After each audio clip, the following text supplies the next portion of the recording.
I used to think family traditions were about warmth. Our house was always loud during gatherings, plates clinking, chairs scraping, cousins drifting between rooms like loose threads in a big tapestry. But underneath all that noise there had always been a quiet structure. Invisible lines, unspoken rules about who belonged where. My father sat at the head of the main table. Everyone else arranged themselves around him like gravity. I hadn't been back for a long time, not since my daughter was born. Maybe some part of me thought things would feel different once I walked in holding her hand. Children change the way you see the world. Sometimes they make you hope people have changed too. She was 7, old enough to notice things, but still young enough to assume every room was safe. When we stepped into the dining room that evening, the long table was already set. White plates. My mother's careful silverware. The heavy wooden chairs that had been there my entire childhood.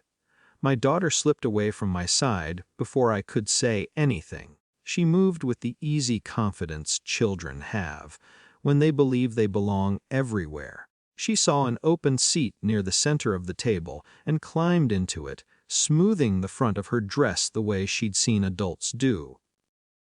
For a brief second, I let myself believe no one would mind. Then the chair beside her slammed backward. It wasn't loud enough to be called a bang, just sharp enough to slice through the room.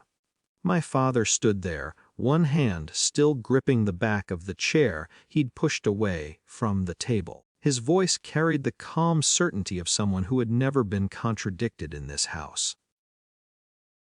Kids like you sit with the extras.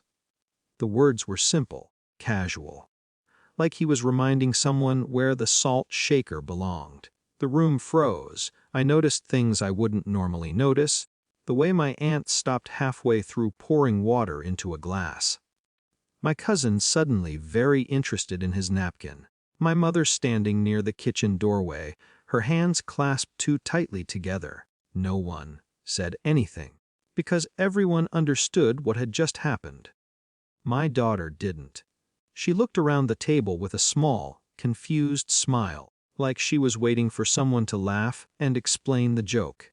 Instead, silence spread across the room like fog, and suddenly I was 10 years old again, standing in this same room, listening to the same tone in my father's voice.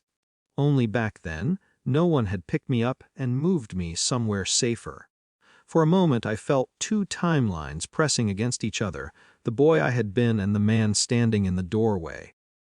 Then I walked to the table, not fast, not angry, just steady. My daughter turned toward me as I reached her chair. She looked relieved, the way children do when they think a parent is about to fix something small. I slid one arm under her and lifted her gently. She was light. I brushed a bit of imaginary dust from the front of her dress, smoothing the fabric where it had wrinkled against the chair. Then I looked at my father. Really looked at him. His posture hadn't changed. His chin still carried that quiet expectation of obedience that had shaped half the people in the room. But something about the moment felt thinner than it used to, like the air holding up that authority had quietly drained away. I spoke quietly, just 4 words. She stays with me. Nothing dramatic, no raised voice, just a sentence placed carefully in the center of the room. My father's face shifted almost immediately. Not anger, recognition. He knew exactly what those words meant. Not just the words themselves, but the refusal behind them, the boundary that hadn't existed here before. Behind him, my mother inhaled sharply. It wasn't loud, but in that silent room it sounded like the air had been pulled out of her lungs for a second. No one moved.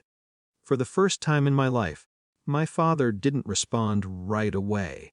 His eyes flicked toward my daughter, then back to me. Measuring something that clearly hadn't been there years ago. Time had changed the room in ways he hadn't noticed. I wasn't the boy sitting at the edge of the table anymore, and he knew it. After a long moment, he stepped back from the chair. Just half a step. but everyone at the table saw it. I adjusted my daughter on my hip and turned toward the smaller table near the window, the one where cousins and distant relatives usually gathered. We sat there together.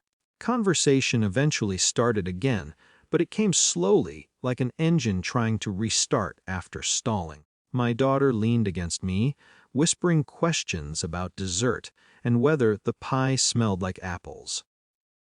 She didn't ask about the moment at the main table. Maybe she didn't fully understand it. I hoped she never would.